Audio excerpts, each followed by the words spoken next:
شاید بر حق فرموده است که سخنگو طفلک و بر نو پیر است، سخن را سال و ماه نباشد. اما باز گفتند که پیران سال خورده سخن پخته میکنند، شاخ نهال میوه خود نیمرس کنند. اینجا پیر به معنی سال نیست، به معنی یعنی رهنما است. و میمون من پیری سال ما مایم یار بیوفاست، بر من چه عمر میگذرد پیر از آن شدم. میگه پیری پیریه. میمون نوبتی روزنامه جمهوریت استاد بسیار عزیزی ما، نفری که بر روزنامه ما محبت داشتند و حالا هم دارند و البته از ضمن صحبت یادآور میشن که اولین شعرهایشان را در دوران جوانی روزنامه جمهوریت به تب رسانده و روزنامه جمهوریت دربارهشان مطلب‌های زیاد از استادان منقدان یعنی در همین جا به نشر رساندند و استاد بسیار عزیزی ما استاد از نظر غایبند، شاعر خلقی تاجیکستان، برنده جایزه دولتی تاجیکستان به نام ابو عبدالله رودکی و البته دیگر جایزه ها را هم دارند، جایزه ناصر خسرو و میرزا ترسنزاده. ولی به قول مولانا چون که 100 آمد 90 هم پیش ماست. همین رودکی را که ذکر کردیم اون دیگرش هم یعنی در پیش ما هست. و مهمون بسیار عزیزی ما طور ذکر کردم استاد از نظر غایب هستند و کتابشان را چندین کتابشان را به کتابخانه روزنامه جمهوریت آوردن. کتاب‌های استاد طلبگارای زیادی دارد چون بسیار روان سفته و به دلها می نشیند، شعرشان چون از دل می براید. به نسب غایب دو شاعر بسیار معروف و مشهور داریم که بسیاری ها گمان میکنند که برادرند. البته برادر هستند ولی برادر خونی نیستند، ولی تقدیر قریب که به یک راه آنها را برده است. مثلا استادم شاعر خلقی تاجیکستانند، محمد غایبم شاعر خلقی تاجیکستانند. هر دو استاد برنده جایزه دولتی تاجیکستان به نام ابو عبدالله رودکی اند. خب هر دو استاد در یک کمیته رئیسی کردن، کمیته صدا و سیمای ولایت. هر دو استاد سرمحرری کردند،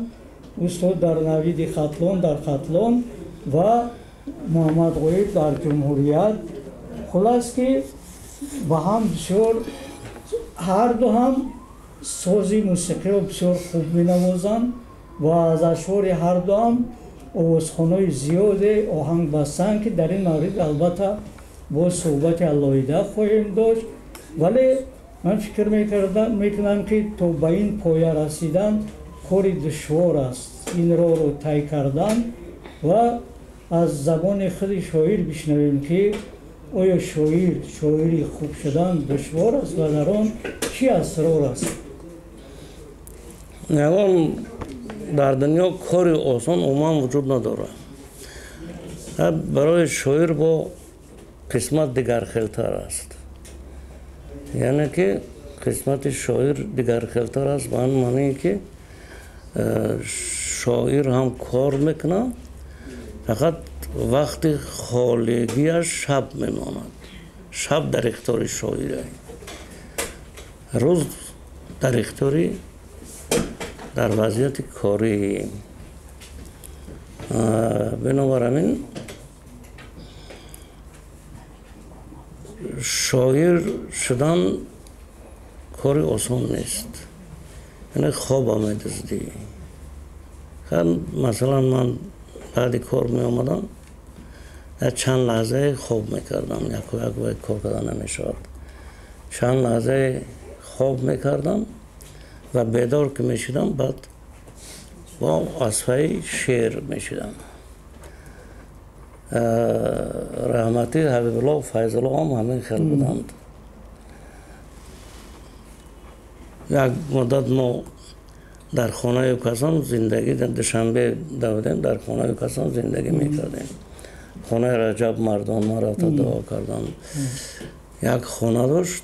بعضا اونقدر پر میشد که خودش جانم یافت همه آدمایی که همی به خونه و به در بودن در خونه رحمتی مردان رجب خواب میکردن ما هم در اونجا خواب میکردیم و کسا شوخ بودن میگفتن حق نظر که انا آمده که جا تا گرفتن یک خراوت اگه مرا داد میگه اومن او خراوت با من رسید میام خیلی خوابن دیرتر بیم در جای ما کسی خواب است بعد شوخ کردن میگه که انا سنگ بالین کورتفچه هم نداشت رو خانه ده خانه چک بود کورتفچه هم نداشت همونجا یک سال ما زندگی کردیم اونجا در بعد خانه رحمتی حبیب الله می رفتیم و دوستا مرا باید چی نموندن خیلی به اعتبار نموندن نه ارون کوزاد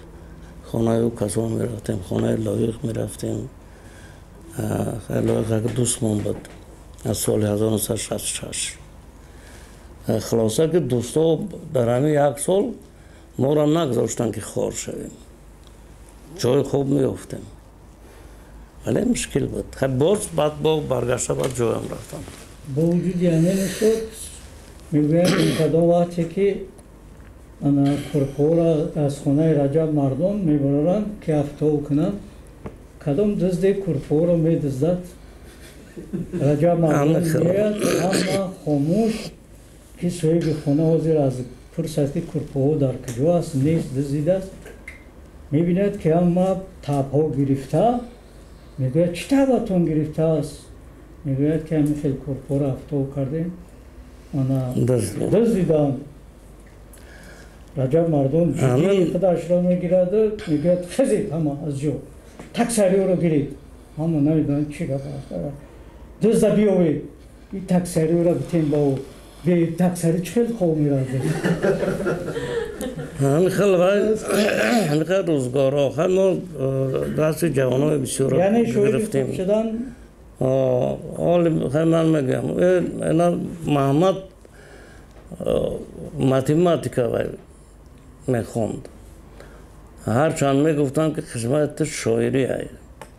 شاعری قسمت خطای و بیا از پس شعر شو ما اینجا معلمای جورا داشتم یا 4 گرفتم میتم نه که تو کنا بخون میگفت نه این معلمای ما بسیار سخته من اگر نخونم مرا بها نمیدن بچه زحمت کش خودش میخوند با قوای خودش بها میگرفت با قوای خودش بها میگرفت لیکن خیلی کاری وزمین آخه عاقبت کسل شدن انا همه تا حاضر همون کسلی هست در دوره دانشجویی و اون کس یار شدند استاد طور ما مادرتون سیاه نویسای شما را فرستایی که دد بدراند که بچه مذاب میکشد خواهد شوق کار میکنم و مادرم طاقت نمیکرد مادرم خیلی کدام مادر میخواهد که عذاب فرزندش رو بیند خیلی یک دو بار گفت که بچه‌م خواب کو آدم باید خواب کنه باید آدم از خواب نیرو پیدا میکند آخه خدا تا روز دفتر شعر از کسل شدنم میترسیدن هرچند که کودکی من پر از کسلی بود کسلی میشدیم که نمیدونم آسمان ها رو پرواز میکردم همه خیلی و مادرم رحم غمخواری کردد میگو تا خوب بچم خواب کن بسیاری وقت جاگاه و جمعه من سحر با هم تا روز کار میرفتم خیلی روزا بودند بعد مادرم یک شب خیز داد گرفت دفترم که میدرونم خیلی زارا کردم ایره من شیرم کردم زارا التماس کنم که بچه خود دفترهای من زحمتی مرا شما میدرونه хан надронд خوب جنگم کرد مجبور بود خوابم کرد روز کرد هم شاعر شوی هم خواب دزدیدن است در محیط کاری شعر نوشتن نمیشه رداکسیون در اون سالو خواننده های زیاد داشتن مثلا من روزنامه حقیقت کلاوده کار میکردم 3 شماره میبرامد 3 شماره میبرامد بعضا از مسکو واقعی بعضا زیر نظارتی مسکو بود روزنامه ها بعضا کاتبای اولی حکومتی اون وقتا که گپ میزدند قریب ما تا روز خواب نمیکردیم اونا گرفته شب خونده به خطا کرده به واسه تلیتایپ می اومد و خطا میشه واسه تلیتایپ نیست از رقم چیزای نوی زمانوی برآمد همین خیلی در گازیتا شما گازیتاچین در گازیتا کار کردن آسان نیست سلام هم خیلی بسیار وزمین بود در محیط کاری اصلا وقتی شعرنویسی وقتی ایجاد کردن نیست یعنی همش حسابی دزدیدن خواب همین خیلی ما گفته گپ رو شدیم شعرا در هر مورد هر گونه شعر گفتن و موقعهایشون هم گوناگون هستند مثلا یک شاعر میگوید که هر کی را میل خمی ابرو بود هر کی را میل خمی ابرو بود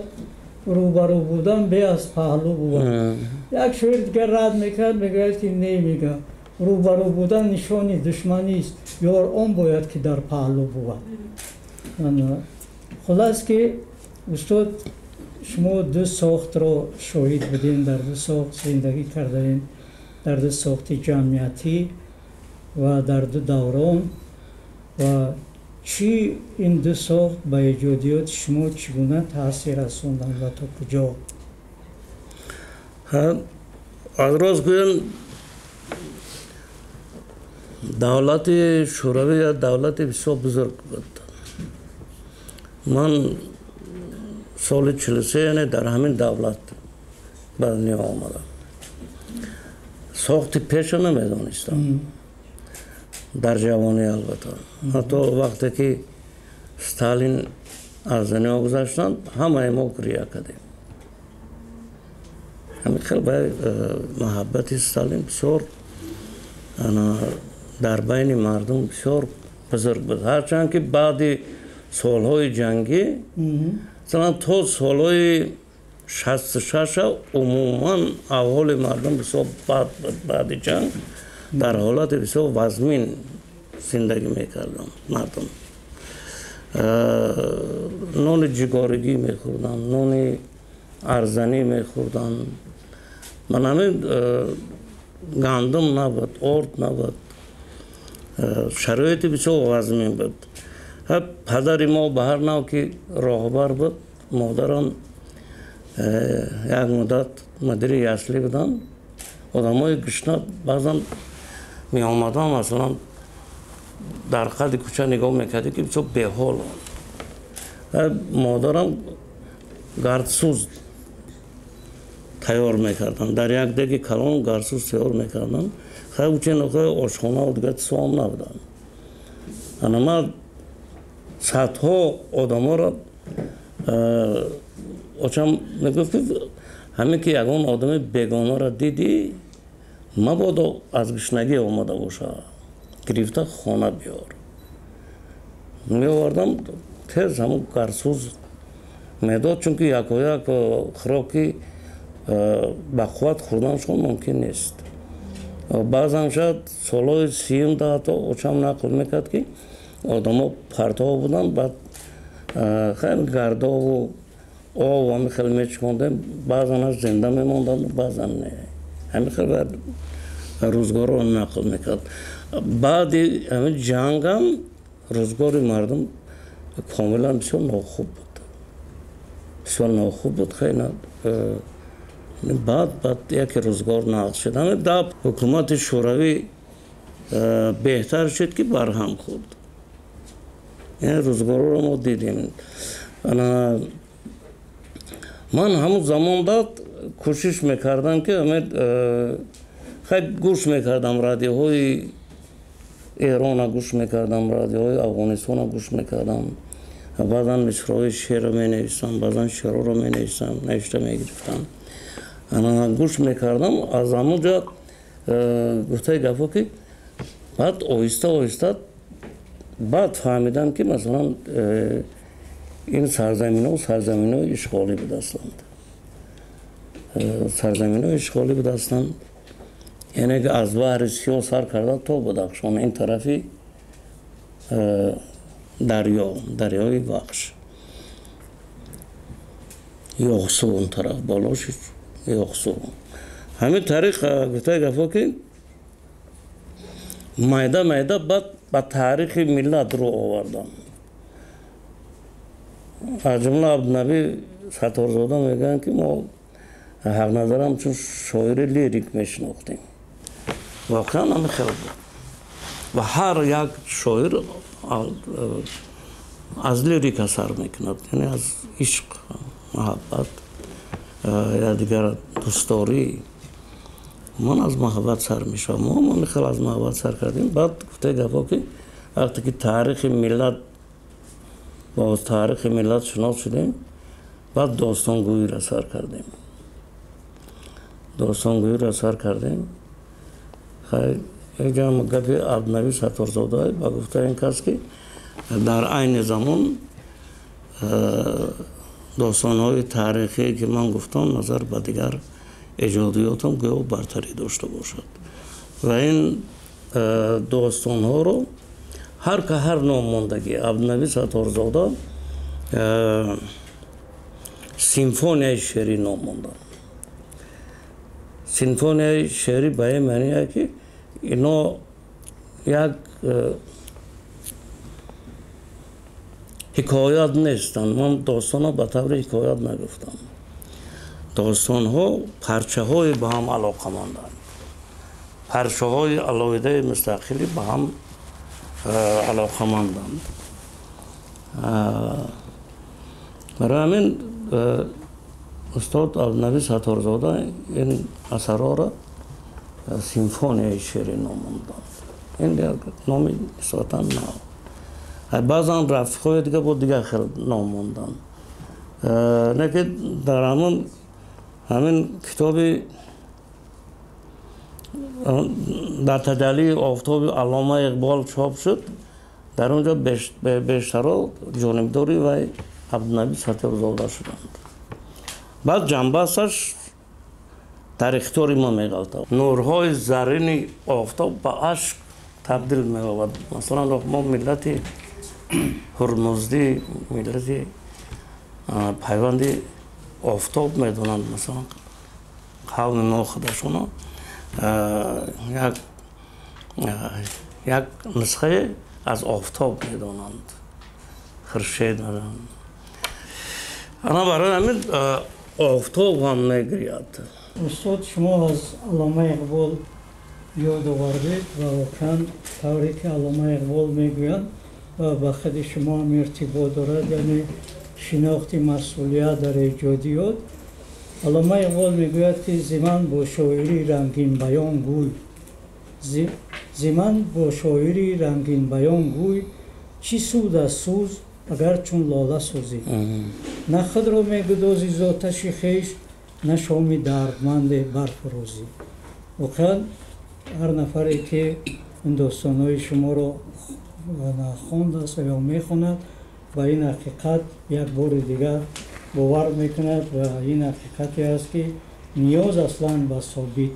کردن ندارد. و سوال نوبتی ما در مورد سفر خواهد شد و طوری که شیخ سعدی میگوید درخت اگر متحرک شدی ز جای به جای،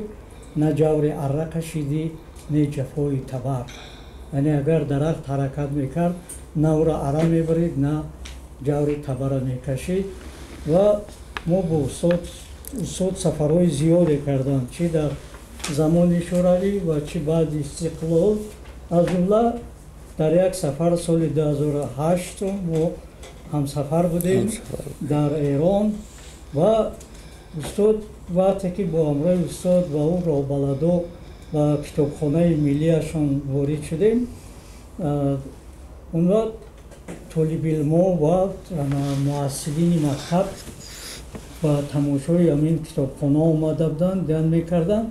ва устод дар ҳамин як фурсати як чашм задан ҳамаи онҳоро ба суҳбат ҷалб кард, черхонӣ кард, аз хусуси фирдавсӣ, таърихи миллат ва аз Умари Хайём, Атори Нишопурӣ ва Ҳофиз вақте суҳбат кард, онҳо дар тааҷҷуб монданд ва баъд ин роҳбаладе ки ба мо меҳронум дошт ва гуфт ки устод чӣ қадар метавонад ки мардумро гирди худ зуд ҷамъ биёрад. ман гуфтам ки дар мо як унвон аст, унвони бисёр баланди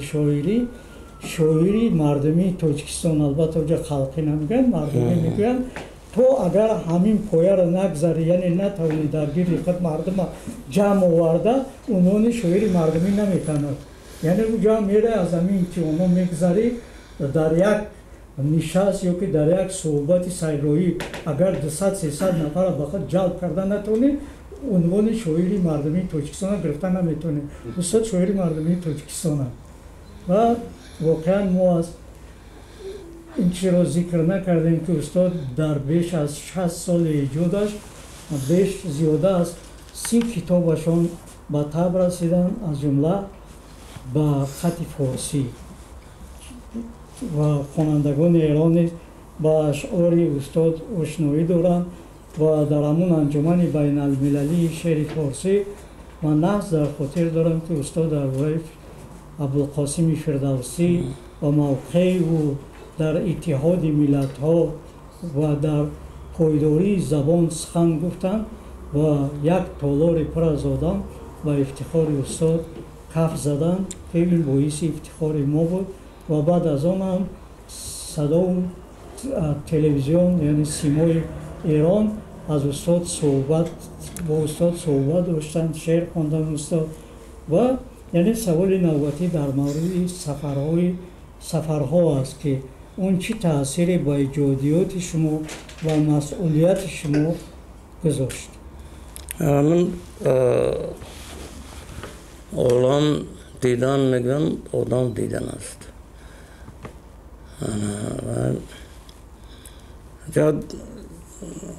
ба инсон вақти инсонҳои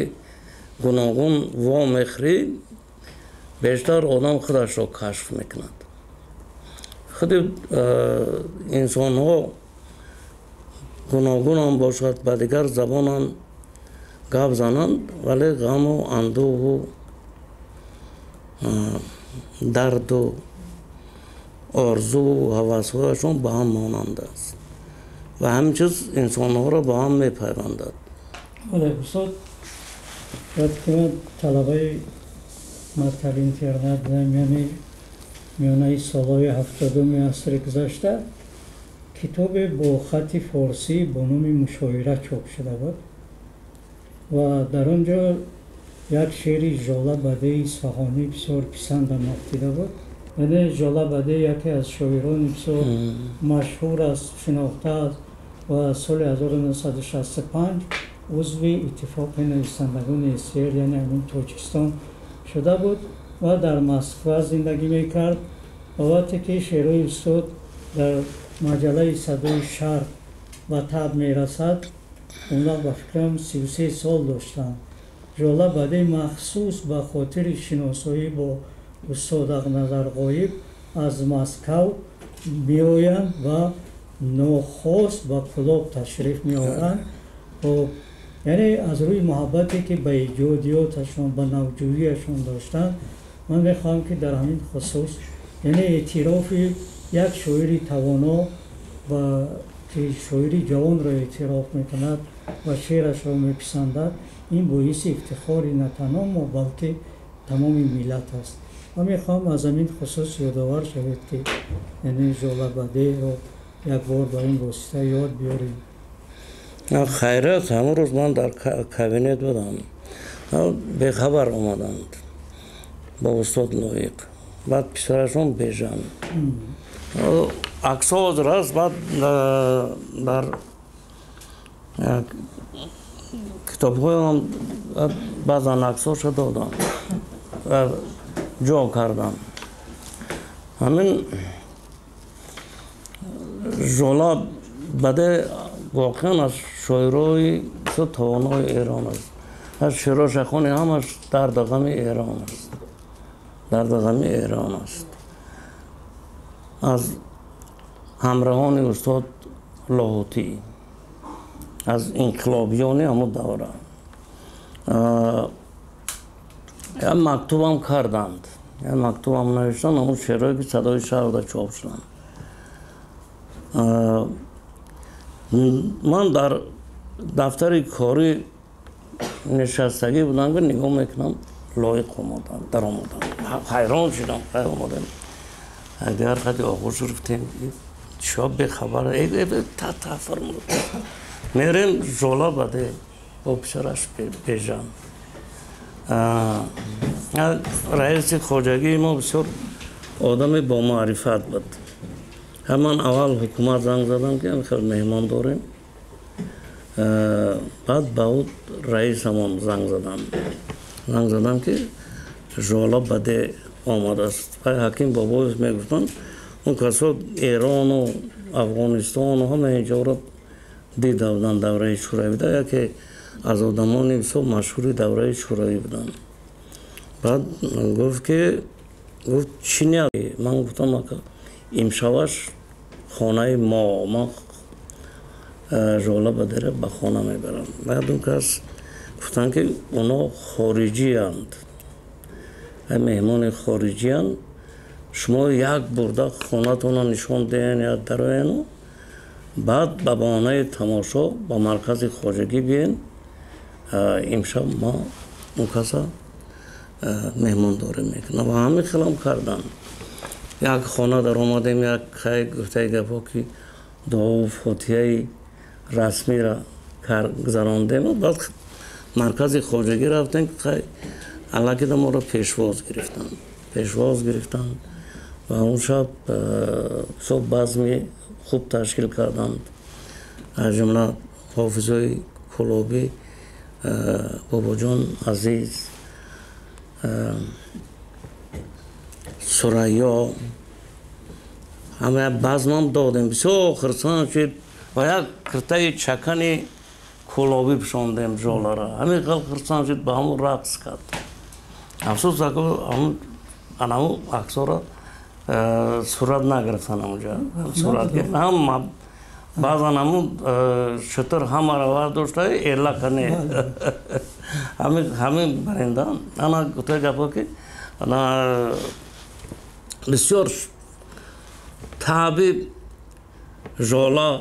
کشاده شد و استاد لایق هم رقص کردن اون کس هم با هم کرته چکن رقص کردن سحر حکیم بابایف همه رئیس ما تمام کتابی که در تاجیکستان از ژولا بده چاپ شده بود آمده دستخط گرفتن بسیار خرسان شدن بعد ناحیه واسه رفتیم بعد شهردت با صحبت‌های جنبستی شدن با یک نوشته واخوردم که سال 1969 یعنی اون وقت شما هنوز 26 ساله بودید 26 سال داشتید از نوشته های شما که در روزنامه ها و مجله ها چاپ می شدن استاد روانشاد صاحب تبرک منعقدی برجسته مژده رساندن که باز یک شاعری توانا به میدان ادبیات قدم میگذارد و شما این مژده رو چگونه پذیرفتید و چه احساس شما رو فرا گرفت؟ استاد مردی بزرگ غمخوار بودند ولی غمخوریشان همیشه با جدیت بسیار مسئولیتناک با انسان میرسانیدن اون کسان حتمی اول تنقید میکردن که ای خواب آلودگی پرهیز کنین تنقید میکردن که بعد ادبیات دنیا رو هم کسا میدانستن از ادبیات دنیا مثالهای بسیار آوردن انا میگفتن ببین شعر خطاب با این چیز مقایسه کرد مثال میآوردن میدانستن ادبیات دنیا رو میدانستن بنابراین مهربانی استاد شنیدن بسیار مشکل بود ما دوستش می‌داشتیم برای همین خاراکترش که ما را سخت میگیرد کوشش میکند که در خواب آلودگی نمانیم این کاری هر کس نبود اینا صاحب تعارف کردن میتونست بدتر بعد من فهمیدم خودشون به واسطه نگفتن بعد بدتر از دوستا فهمیدم که در حق ما سخنهای نغز گفته بوده است خودشون کوشش میکنن که آدم ها در روش تعریف نکنند که خود میره مهربانی استاد همه خیلی بودن برای همین حتی با آخر ما با استاد دوستی داشتیم کسا همین کلاب میرفتن خیلی ما میرفتیم یا باقی بابای ایشان میگفتن همونجا را دوست میداشت در خانه ها خواب نمیکردن همونجا را میرفتیم یک هفته میسادن خیلی مهربانی میکردیم خرسان گسیل میکردیم و آرامی را نمیدانست همیشه می نوشتن چی می نوشتن مثلا او ارخیو گجا شد من نمیدانم نه که همیشه می نوشتن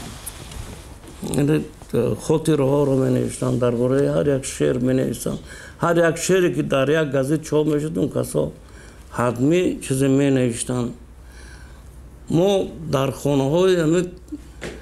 با باقی زندگی میکردیم پدر ما رئیس بودن نه که کلبهش از کلبه دیگران فرق نداشت چند انسان ها همه خیلی زندگی میکردند یک بهار اون کسا استاد افسحزاد مهدین فرحت همین ها مهمان شدن خونه ما همون کلبهک های بابایی دوای از شیشتم باران بارید از بعد خانه نمیچکدگی مهمان خانه که نمیچکد متاسفانه در چکیدن غلطید خیلی همین یک اینمی قدر جا نچکیدن موند همونجا کرپاچه بردیم یک قطار در شیشتن یک استاد انا خانه شایره بیانم همه خیلی افزادزاد شوخی میکرد خیلی همه گوشت گوسفند باشد در سرخون خشک گستوده شده باشد همه چیز باشد نون هم باران باریدن گیرد میگفت استاد وقتی که ما دانشجو بودیم از کتاب های شما شعرهایی را مطالعه میکردیم و از خط میکردیم از یاد میکردیم که بسیار روان سفته و یک آهنگ مخصوص داشتن از جمله اشک کریغ در نظر از چشم هویت یا رنجیدن از دل ما ای جان کرا ندارد و یا در یک شعر دیگرتون میگید خواندم بیت و غزلها را یافتم این بیت از دلها هر که خود را نیک بشناسد میشناسد دیگرها را یعنی همین گونه بسیار روان سفته هستند و یک موسیقی خاص دارند فکر میکنم که شما با موسیقی رو بسیار ارتباطی مخصوص دارید و محبت دارید و عموما این از کجا سرچشمه میگیرد و استادای زیاده به اشعار شما آهنگ بستند و گفتند که ما در آهنگ بندی و خوانش شعرهای استاد در نظر غایب رنج نکشیدیم یعنی خودشان آهنگ دارند همین پدر من سرنای می نواختند نای می نواختند هم دمره می نواختند متاسفانه نای سرنایشون خانه ها با او پیشتر به خسب شنیده می شد خمیش قطعی همون خانه ها در میگیرد سرنای پدرم با همون نای می سوزد دمره هم می‌سوخت خیلی بعد دمره داشتیم فقط دمره داشتیم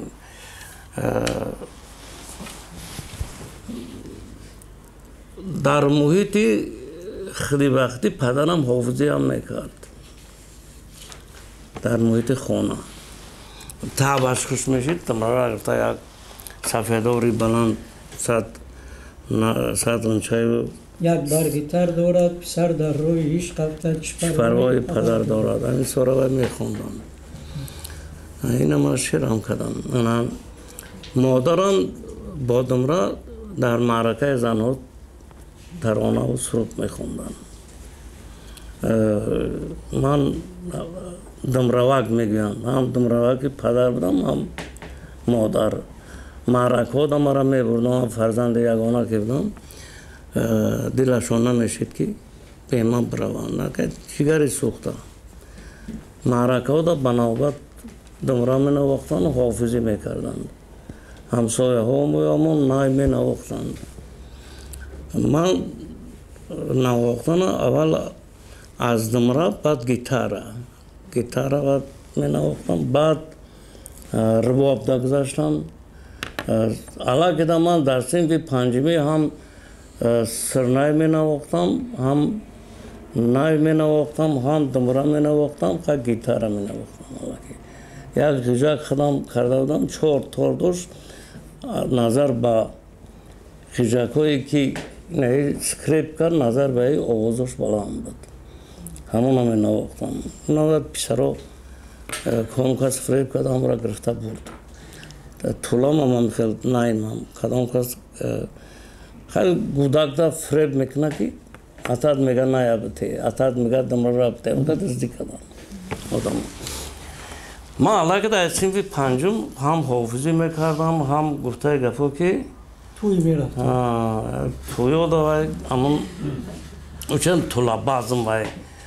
آواز آخی میکروفون که نبود همه نمیشنید طولا بازم همین چیزا در مود بود من علاقه در صنف پنجمی خطی دیرکتور مکتبمون خطی معلم همسایمون توی با توی میگشتیم توی میگشتیم خیلی اونا که خسته میشدن مادم میدادن منم مینواختم در توی